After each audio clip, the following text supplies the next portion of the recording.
Is the screen share on? Okay, good. All right, excellent. Good afternoon or morning, depending upon where you are, everyone. This is Wendy O'Donovan Phillips. I am CEO of Bloom Marketing, and today we'll be talking about filling your funnel. So two parts to this webinar. First, how to take massive action, and secondly, the art of listening to really move people down the funnel and into your community or organization.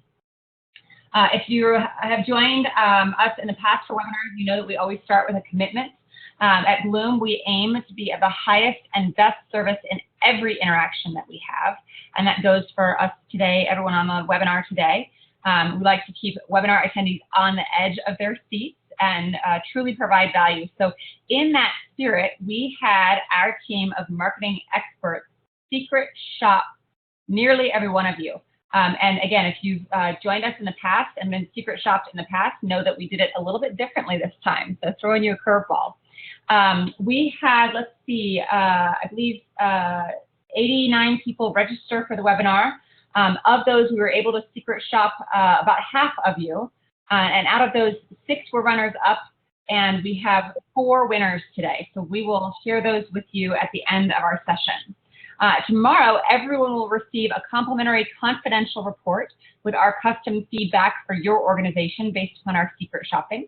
If you do not receive a report, just ping us. It was just because we weren't able to determine what organization you worked for. But send us a quick email, and we're happy to provide a report for you. Here's what I want for you to know. You guys are all doing a great job across the areas that we examine in our secret shopping. And the feedback probably will come as a surprise to you. It's probably areas that you're already working on. But take what's useful to you from that report and leave the rest. So today, we'll just dive right in. Let's get started on how to fill the funnel, and then we'll wrap up with those winners. So the primary objective today is to explore how to take massive action. So we hear this all the time, right? Like think big and aim for the stars, and we hear this all the time, but how do you actually do it? There's a book out called The 10X Rule that lays out specifically how to take massive action. So the author suggests that we should set our targets high. I have a daughter who is a brown belt in Taekwondo, and when they do board breaking, they always encourage her to punch through the board. If you punch right up to the board, it's not going to break, right? Same thing with these goals. If you have, say, 10 vacancies, you really want to have 20, right? 20 very, very interested prospects to fill those vacancies. So set that target high, not what you need to reach, but way above that. Estimate the amount of effort that it's going to take to get from where you are now to that high target. Might seem like common sense, but so few marketing teams, so few senior organization teams take the time to actually estimate how much effort is really going to be taken, really need to be taken. And in the 10X rule, the author writes about how we often underestimate that amount of effort. So, so make sure that you estimate correct amount of effort needed, and then use that level of effort to reach the goal. Again, might sound like common sense, but when it comes to inspiring your team to be at that level of effort all of the time, it is an everyday initiative to keep them inspired. The author challenges us to dare to dream at levels previously unimaginable. Put forth 10 times the activity that others do, and by doing this, or to do this, you can require your team to think differently, to embrace a die-hard level of commitment, to take massive amounts of action, and take 10 times more action than you think that you need, and then follow that up with more action. So this is about thinking big, right? So whatever the goal is, go 10 times bigger with that. And then it's also about taking 10 times more action. It sounds tiring, but when you get very, very focused on specifically where the action is needed and only take the action there, and then let everything else in the organization for now take the back seat, it's actually not any more work than you're typically doing. So examples of how to take 10 times action. Personally call every past prospect that's ever contacted your organization. Do that today. That's massive action. Clear the calendar and just get it done. Another example, personally call every organization that has ever referred to you. Do that this week. So this compact schedule makes it massive action, right? Not just another project, but the true focus of the team right now. Write 30 pieces of marketing content to share on social media, via email, etc. Do all of that this month, within a month, one piece per day. Again, it is not that overwhelming when you let everything else, just for 30 days, let everything else rest and don't put your focus on it, but put your focus on just working that funnel. Paper the world with your value proposition, and the market will sit up and take notice. So the author says the marketplace will sense by your massive action that you are a force to be reckoned with, and it will respond accordingly. We have watched our clients do this. We have initiated this for ourselves, and it is amazing to see what even very small teams can accomplish with this strategy. So the sky is the limit when you use massive action strategies to fill that funnel. Before we continue, a little bit about who we are and why we do what we do and how we do it. We are a team of 8 people based out of Denver, and we essentially offer 4 different types of marketing and sales support, and under those umbrellas, 50 different marketing tactics to all of the organizations that work with us. More importantly than that, we hone what are the handful of marketing tactics that make most sense for your organization right now. We're all about right now, not necessarily 5 years from now, 3 years from now, what's worked in the past, but right this very moment, what is working, what is not working, how do we refine things for even better results. We do this by asking the people. So our philosophy is that you got to get out and meet the people. No one tells your organization's story like your happiest residents and clients and their families. And a simple survey can uncover a lot of meaty stuff around what sort of media your target audience is consuming right now and what's going to work best to recalibrate or slightly change your marketing plan for even better results. The methodologies that we use, our clients and others who use our methodologies see 176% more new leads over other methods, marketing methods that they've tried in the past. And as I said, we're a team of 8 out of Denver. This is an older picture. We are one of 3 major senior living marketing agencies in the nation, and we are the only one that is completely full service, offering all 50 marketing tactics that you might need. After the session today, you guys will also get the key slides from today's session, articles and videos, tutorials, all of the supporting materials. So keep an eye out for that in your inbox. And you'll also get a free excerpt of my book, Kaboom, which is the method used by senior communities and organizations for explosive marketing results. So keep an eye out for that as well. And I'm going to stop here and answer a few questions. While we do that, I want to invite you to optimize your marketing with a complimentary session with Melinda, who's our expert in senior marketing here at Bloom. Text your email address now to the number on your screen for that complimentary session. Again, I'm really big about making these commitments. Our commitment to you is one of true value. So what this is not, I promise you as the CEO of this company, this is not a sales pitch. This is not a hard press, you need to work with us by any means.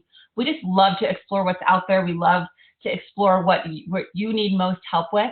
So text your email address to the number on your screen, and we will share with you free ideas on any challenge that you might be facing in your marketing department. With that, I'll open it up for some interim questions before we go to the next second section of our webinar. What questions do we have?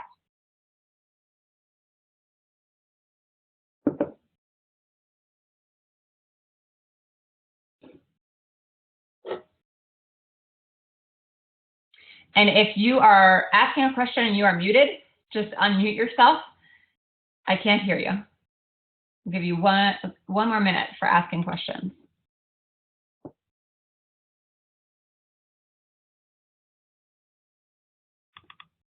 All right, we'll move on. So the art of listening, I get really excited about this. It is, again, a training that we share with our clients and that we have taken to heart here at our agency. When you are listening 80% of the time and speaking only 20% of the time, that's where real relationships get built. So there are a number of open-ended questions that we like to encourage our senior organizations to ask in order to gauge where folks are in the funnel, in their decision-making process, and to help them move themselves down that funnel.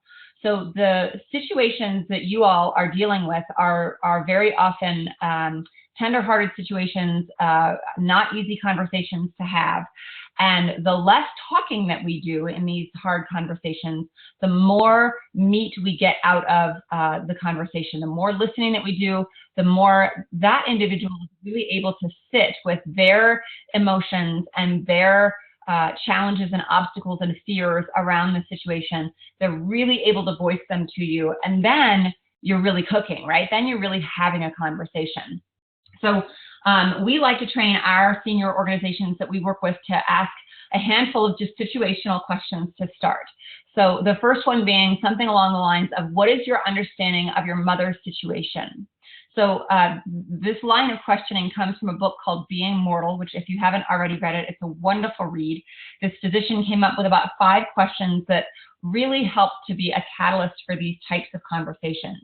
I love this one because I relate to it. So I was diagnosed with a neurological disorder, and I frequently get migraine headaches as a result. What the doctors presented to me as my situation was really a diagnosis and a treatment plan, right? Very clinical.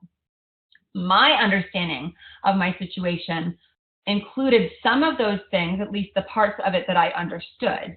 And then also, as a layperson, we don't all understand everything that the clinician has shown us necessarily. And then I also have layered on top of that how this is going to affect my life, how this is going to affect my career, how this is going to affect my financial situation, right? And so my understanding is completely different than what my doctor's understanding is.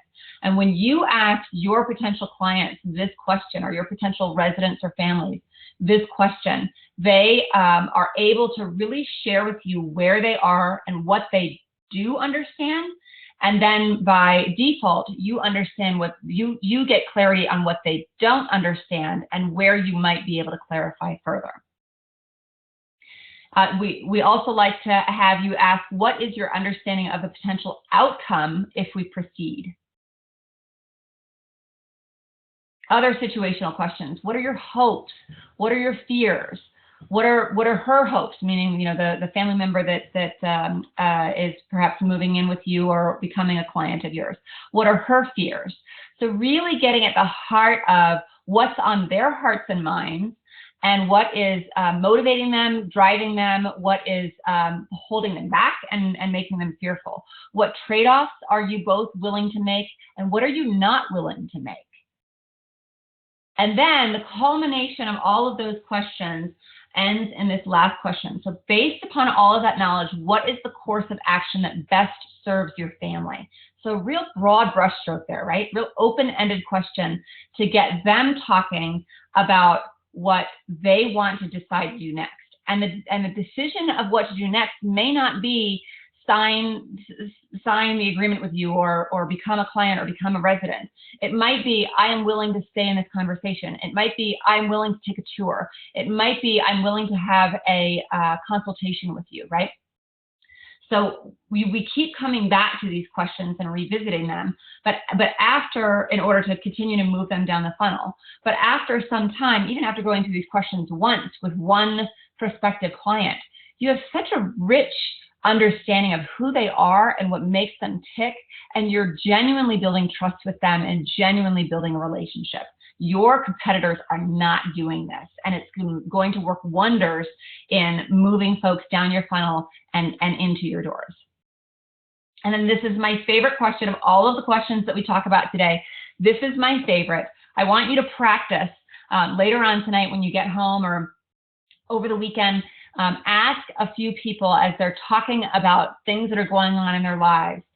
Call out something that they talked about and then say, I'm curious, why is that important to you? And when you ask that question, people take down the mask, they become vulnerable, and they start really sharing with you what is going on with them and what makes them tick and drives them.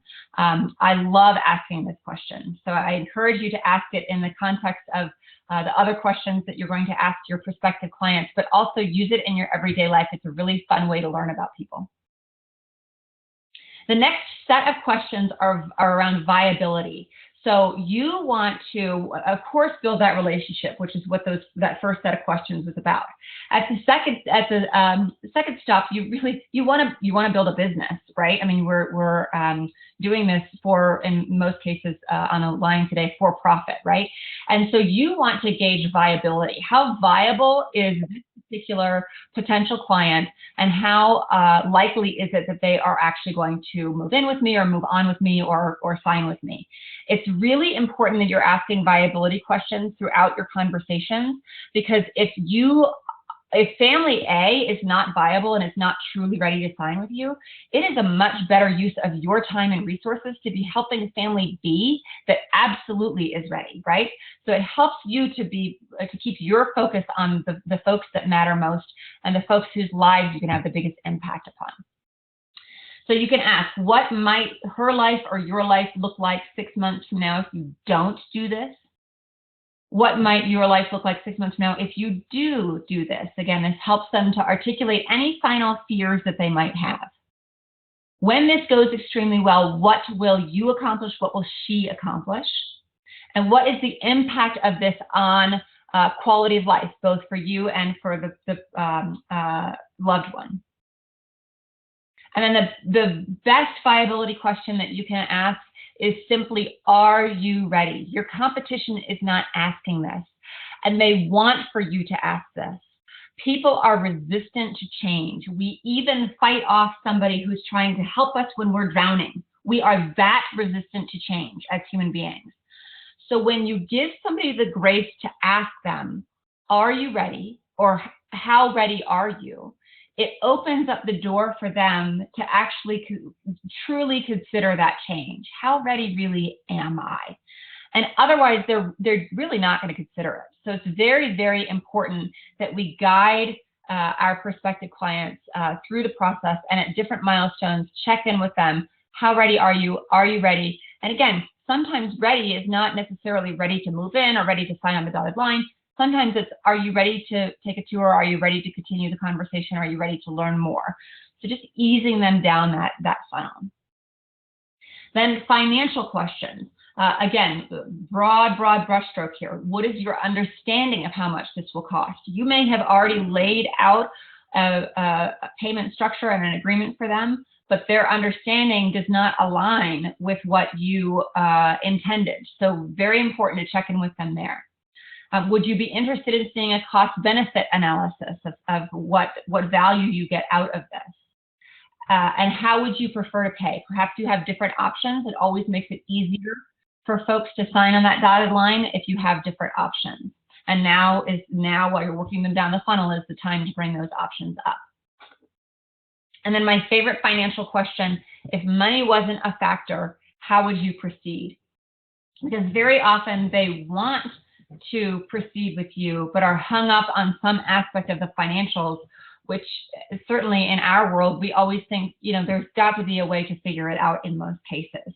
And I'm sure for your organization, there are different ways to figure it out as well.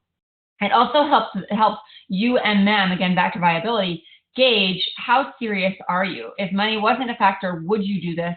Oh, yes, absolutely. Okay, great. Let's continue the conversation. No, I don't think I would. Well, then we've got more ground to cover, or it's time to move to family B.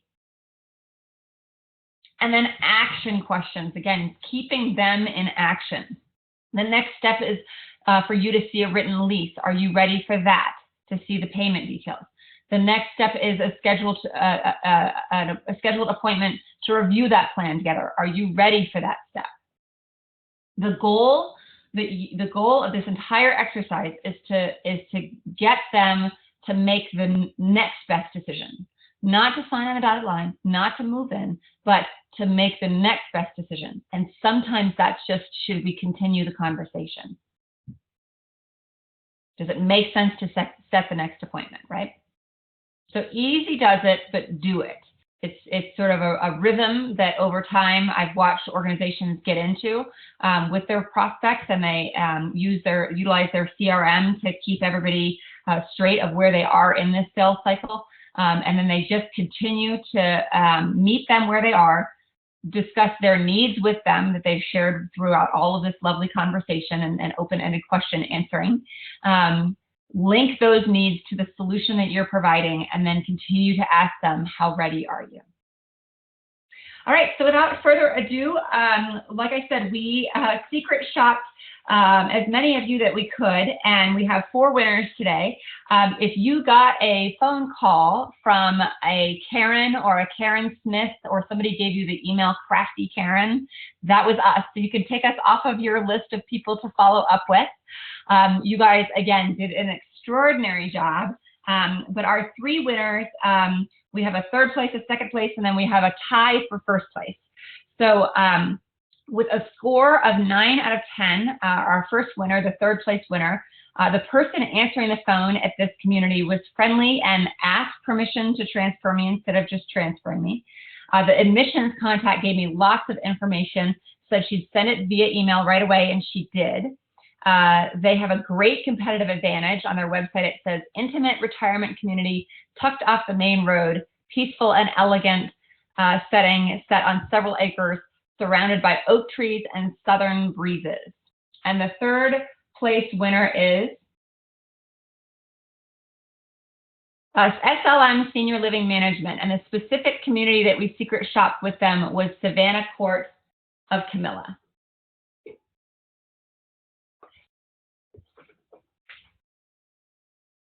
All right, and then our 2nd place winner, also with a score of 9 out of 10, Becky answered at this community and was very polite and thorough. She expressed great empathy in her voice, which is so important, especially in your line of business. She suggested that I speak with someone from Outreach and got Samantha on the line right away. Samantha listened, asked permission to ask a few quick questions. And at one point she said to me, I know this is hard, just really, really empathetic. She used my name, wasn't pushy, loved the call to action, discover why Kansas City families choose us, learn more on the website. And the 2nd place winner is Senior Star, where we secret shopped Senior Star at Villa Ventura. Congrats to them. And then, like I said, we had a tie for 1st place. So the 1st winner for 1st place with a score of 10 out of 10.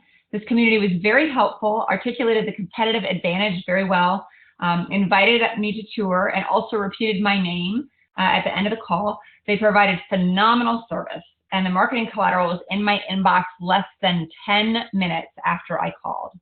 The website features beautiful images of the community, resident engagement, multimedia options. It's organized in a very user-friendly manner.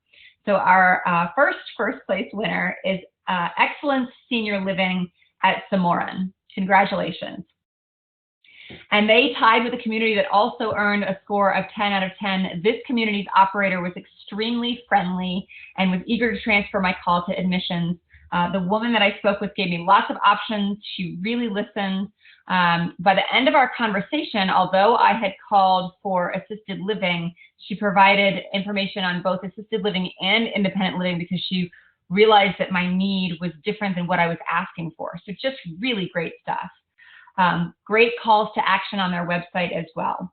And the winner for 1st place tie is RCM Senior Living, where we secret shopped Village on Village on the Park Steeplechase.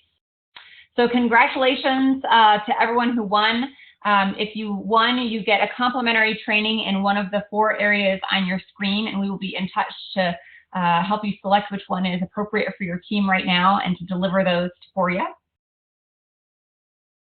And again, we'll send your custom reports to you right after, in the days after our webinar today.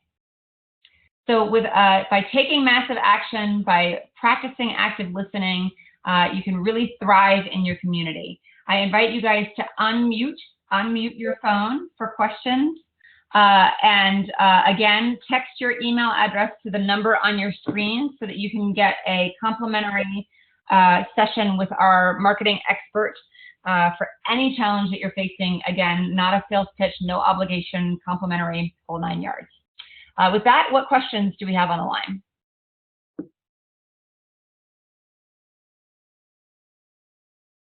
If you are asking a question and you are muted, I cannot hear you.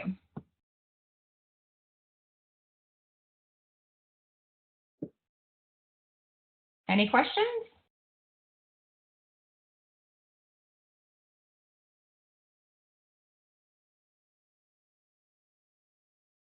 All right. Well, thank you, everybody, for your time today. And if you have any questions that you wanted to ask offline, you're always free to email us or text the number on your screen as well.